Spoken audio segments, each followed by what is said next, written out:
Bom, mais uma vez, boa tarde a todos e a todas. Dando continuidade a esse projeto que nós estamos desenvolvendo aqui, chamado de Conversas Civilísticas.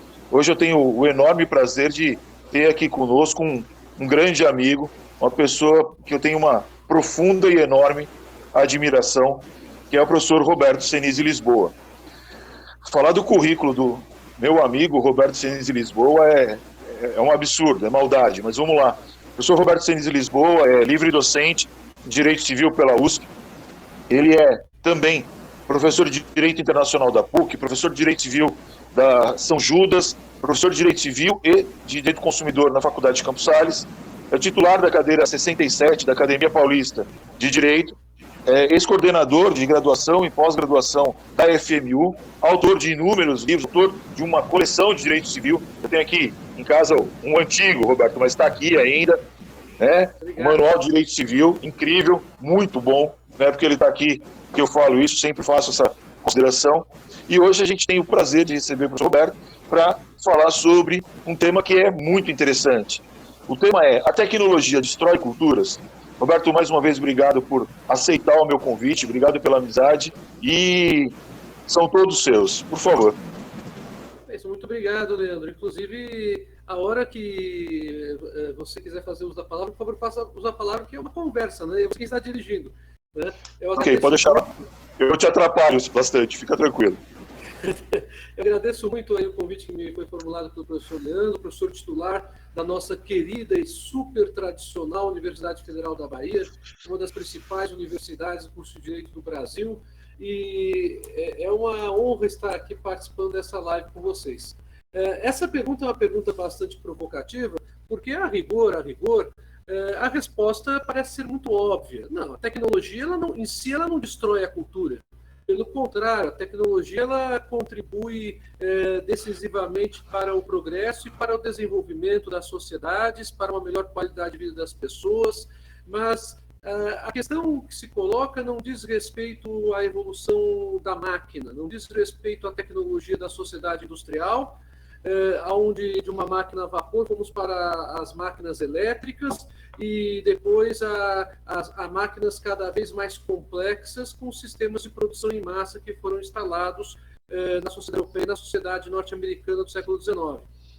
A grande preocupação nossa diz respeito à sociedade em que vivemos, que é uma sociedade em que o desenvolvimento tecnológico atinge um grau tão grande aonde a gente conversa com as coisas, onde há cada vez mais um diálogo entre as próprias coisas e um diálogo nosso com as coisas. Aquilo que as pessoas da área da tecnologia procuram chamar com o nome de internet das coisas, ou aquilo que é mencionado como sendo a grande era da sociedade pós-industrial, e dentre as várias denominações que são dadas, eu particularmente gosto mais do nome sociedade da informação. E por que gosto mais do nome da sociedade da informação? Porque é um nome que não apenas tem uma base numa teoria acadêmica, seja da filosofia, da sociologia, da ciência política ou da economia. É um nome que tem a ver com a fundação de um novo projeto, de uma nova ordem socioeconômica e cultural que surge no pós-guerra, já no final da década 40 e início da década 50, quando os matemáticos da informação conseguiram simplificar os processos de comunicação, as codificações binárias, e trazer esse processo de codificação no decorrer dos anos, nas décadas 50 e 60, para que os governos se utilizassem desses mecanismos como uma forma de comunicação às massas cada vez mais interessante, mais simplificada, e chegando até os dias de hoje, onde passamos pelo comércio eletrônico na década de 90, quando os computadores chegaram aos nossos lares, e aonde passamos a interagir com as máquinas para fins de comunicação em massa também através das redes sociais.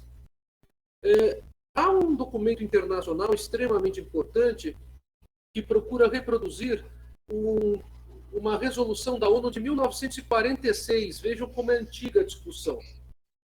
A ONU, em 1946, ela expediu, em dezembro de 46, uma resolução que reconhecia a liberdade da informação, tanto de acesso à informação como da transmissão da informação, como um direito humano. Isso foi mais consolidado depois com o Pacto dos Direitos Civis de 1966, mas muito mais proximamente com a Declaração do Milênio, de 2000, e com a Declaração de Genebra, de 2003, que é o documento que, inclusive, se chama Declaração da Sociedade da Informação, porque foi, inclusive, resultado de uma cúpula mundial chamada Cúpula Mundial da Sociedade da Informação. A questão é a seguinte: o acesso à informação se transformou, sem sombra de dúvidas, num direito humano, e que nós brasileiros muitas vezes não damos a devida bola, mas é inclusive considerado um direito fundamental, no artigo 5º, inciso 14 da nossa Constituição. E o acesso à informação tem uma importância tão grande que no direito infraconstitucional, já o Código de Defesa do Consumidor brasileiro estabelecia o direito à informação como um direito básico dos consumidores, no artigo 6º, inciso 3º do Código de Proteção e Defesa do Consumidor. A grande problemática que existe na sociedade contemporânea, e que é a problemática que a gente coloca na pergunta de hoje, é que os detentores da tecnologia não são os quase 200 estados que integram a sociedade internacional. Na verdade, os detentores da tecnologia e as origens das empresas transnacionais que trabalham com tecnologia da informação, com transmissão de dados e com tratamento de dados, vamos usar a expressão tratamento ao invés de manipulação, para não parecer que estamos querendo sempre ser depreciativos ao tema, fundamentalmente de empresas que trabalham nos Estados Unidos da América, na China, na Rússia, no Japão e na Alemanha e na França. Eu me refiro a esse dado que me parece vital para nós trabalharmos com tecnologia e trabalharmos com aquilo que há de mais caro, a ideia de cultura. Cultura é uma ideia bastante polêmica, né? Mas alguns autores que falam muito bem sobre o tema, e os meus alunos que me conhecem das aulas de Sociedade da Informação, quando eu dou aula sobre esse tema, sabem que eu gosto muito de um autor francês chamado Armand Matelar. Matelar ele é um dos principais sociólogos e teóricos da comunicação, e ele trabalha com a ideia de comunicação como um sistema aberto. Então, ele vai meio na contramão do que nós temos adotado muito aqui no Brasil, e quando falamos na teoria da autopoiesis, de Niklas Luhmann. E o Matelar, que ainda está vivo, ele tem hoje 84 anos de idade, ele tem uma obra significativa sobre sistemas de informação. Uma delas se chama Invenção da Comunicação. E eu até recomendo essa obra, ela tem publicação numa editora de Portugal, que é a editora Piaget, A Invenção da Comunicação. Além disso, o Matelar ele tem outras obras, várias obras. Outra delas que eu recomendo se chama História das Teorias das Comunicações. E uma outra delas, História da Sociedade da Informação. Por isso que eu encontrei o Matelar nas minhas pesquisas, quando fui pesquisar Direito e Sociedade da Informação. Não entrando na discussão se a comunicação em si seria um sistema aberto ou se seria um sistema autopoético, como defende Luhmann, e como defende Magrana, por exemplo, mas partindo para a nossa questão de abordagem, que é uma questão de fôlego, nós temos que entender que a historicidade demonstra que não a tecnologia, mas sim como ela foi alimentada e como as mensagens foram transmitidas ao público em geral que integra a sociedade da informação, acabando a uma necessária e que não é sempre perniciosa, mas necessária adaptabilidade cultural. Os processos de comunicação no século XIX e no século XX, eles acabaram vindo com uma carga muito forte de uma teoria de comunicação chamada teoria difusionista, que é uma teoria em que se parte da ideia dos centros de poder, onde as mensagens acabam atingindo as periferias. E os centros de poder no século XIX, no final do século XIX, eram França e Inglaterra. Isso, aliás, é inegável, ninguém discute esse tipo de assunto. A França, por exemplo, ela procurou se utilizar dessa ideia difusionista de cultura de uma forma muito categórica através da sua literatura e também através do cinema. O cinema francês, inclusive, era o cinema que tinha maior propagação no mundo antes da Primeira Guerra Mundial, com uma produtora que é a produtora Pathé, que inclusive já deixou há muito tempo de ter a atuação dela. Los Angeles ainda estava sendo escolhida nessa época que estou me referindo para vir a se tornar o futuro império do ouro na cinematografia. E os Estados Unidos, eles acabaram trabalhando com essas ideias difusionistas de uma forma muito mais eficiente na história.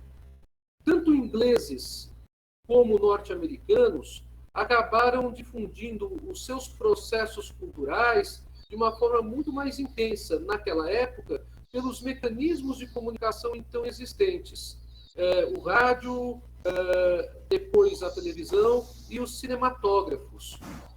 Os franceses acabaram ficando para trás nesse tipo de competição.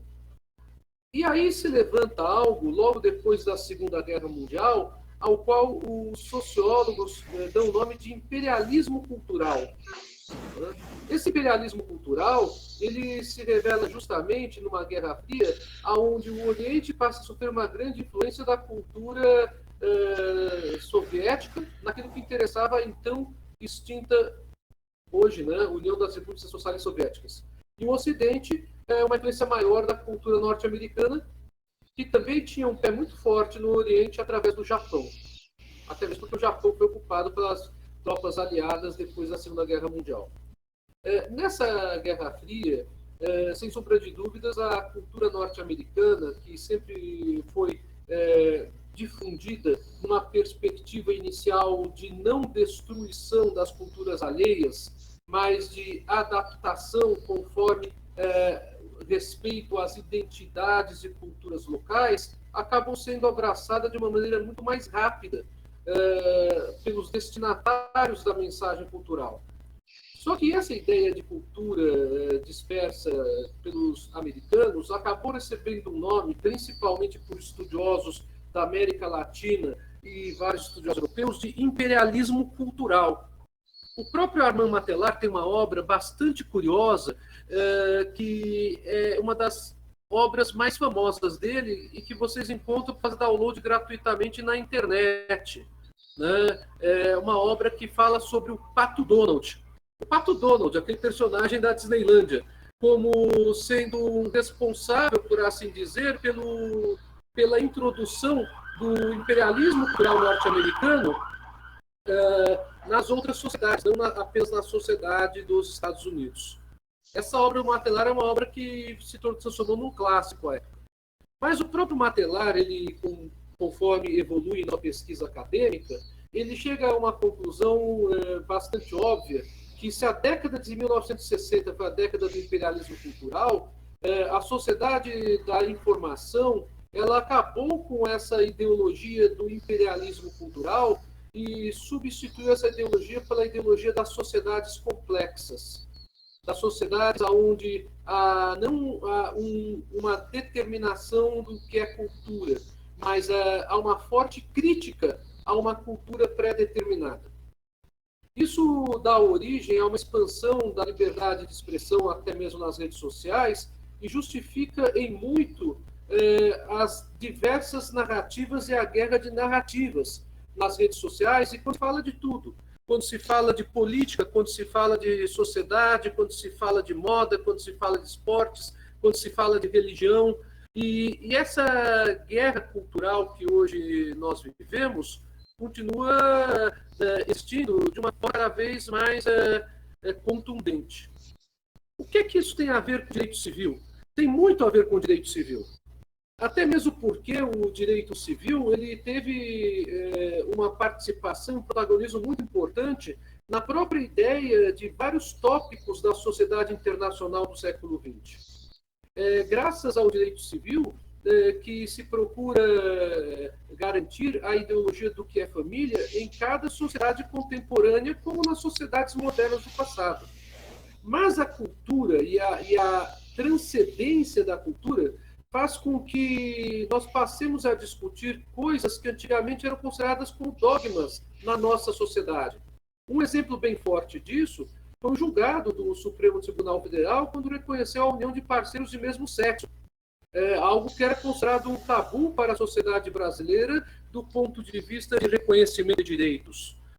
Outro exemplo muito forte disso diz respeito a uma das discussões mais candentes que temos no direito de família contemporâneo aqui no Brasil, que é a admissão ou não da chamada família poliafetiva. E isso decorre justamente dessa miscigenação cultural que até mesmo subliminarmente vai entrando nos estudos e nas pesquisas dos meios acadêmicos e mesmo no meio da sociedade que simplesmente é exposta às notícias ou que discute o noticiário. As famílias poliafetivas são uma realidade social no Brasil hoje, minoritária, mas uma realidade social. Então, o grande entrave que passa a haver para o reconhecimento da poliafetividade nas relações familiares diz respeito mais à não existência de um regime jurídico próprio e também diz respeito à não previsão legal ou não reconhecimento pelo Supremo Tribunal Federal, que é, no fundo, a corte que estabelece a interpretação da Constituição Federal.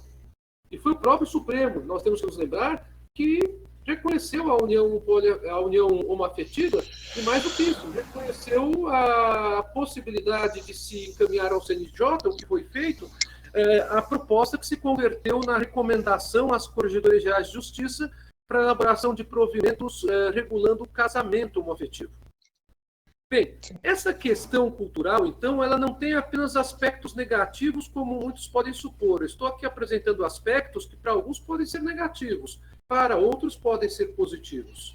Mas o que deve existir, sem sombra de dúvidas, e aí é que vem o ponto nevrálgico de toda a discussão, é o respeito à preservação das tradições culturais. Esse ponto é um ponto que nós, no direito, estamos ainda muito aquém daquilo que poderíamos contribuir para a sociedade. Enquanto a antropologia e sociologia têm discutido isso acuradamente há décadas, enquanto na sociologia se discute como o processo comunicacional pode contribuir também para os chamados direitos das minorias, nós, no direito civil, estamos raciocinando de uma maneira extremamente cartesiana, apenas discutindo o direito e o não direito. E a discussão do direito e do não direito, ela gera maior resistência do que maior reflexão. Porque quando trabalhamos com um método reflexivo, nós apresentamos aquilo que está fora do direito para justificar a necessidade do direito. E nós temos trabalhado muito com a dogmática, e trabalhado muito com percepções de alguns grupos, ou percepções de alguns juristas, ou percepções pessoais mesmo, muitas vezes, desconsiderando elementos que são importantes, que não são trazidos pela filosofia, pela economia, pela sociologia e pela ciência política.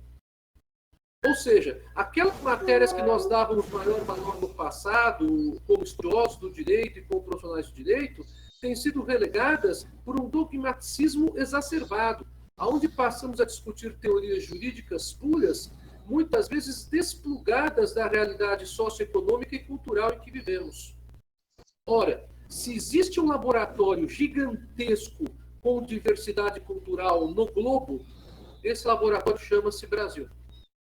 Não há nenhuma sociedade mais heterogênea e com a maior quantidade de diversidades culturais do que a sociedade brasileira.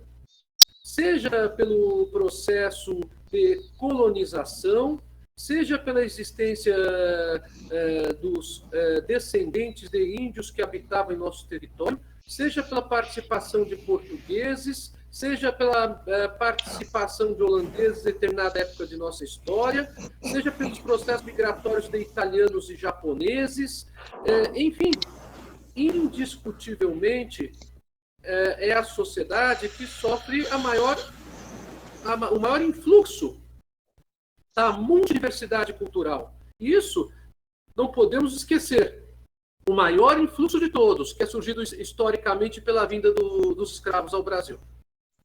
Isso significa que a comunidade afrodescendente é uma comunidade que não pode ser tratada como minoria. Pelo contrário, até mesmo em razão da historicidade dela e da importância dela para o desenvolvimento do nosso país, ela tem que ser tratada não como uma minoria, como muitas vezes no direito nós trabalhamos com esse tipo de discussão. Ela tem que ser tratada como um grupo extremamente forte do ponto de vista socioeconômico e cultural.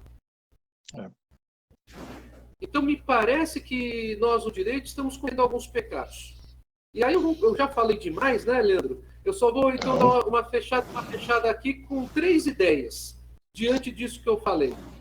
Primeira ideia, conforme a gente conversou, nós estamos vivendo um período no direito em que precisamos sair da caverna.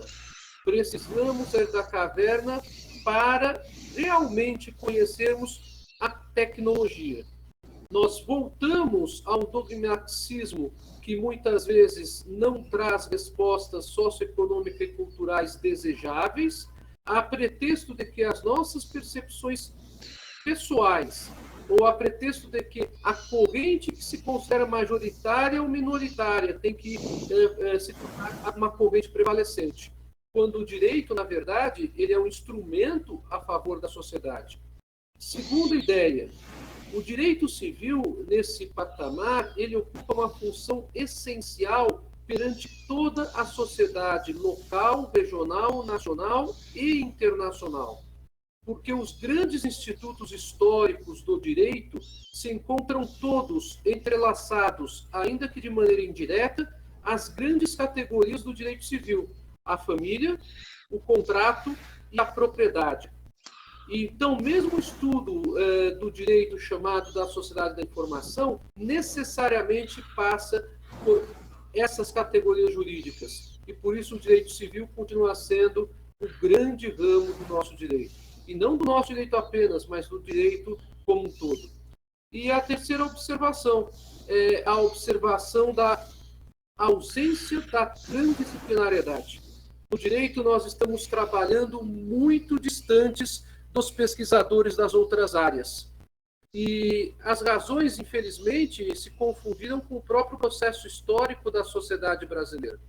Eu lembro-me quando me deparei pela primeira vez com o primeiro documento brasileiro sobre a sociedade da informação. É um documento que até hoje está em vigor, do Ministério de Ciência e Tecnologia, que vocês podem fazer download gratuito dele, onde se trabalha com o impacto que as tecnologias da comunicação e da informação deveriam causar ao trabalho, ao consumo e ao meio ambiente.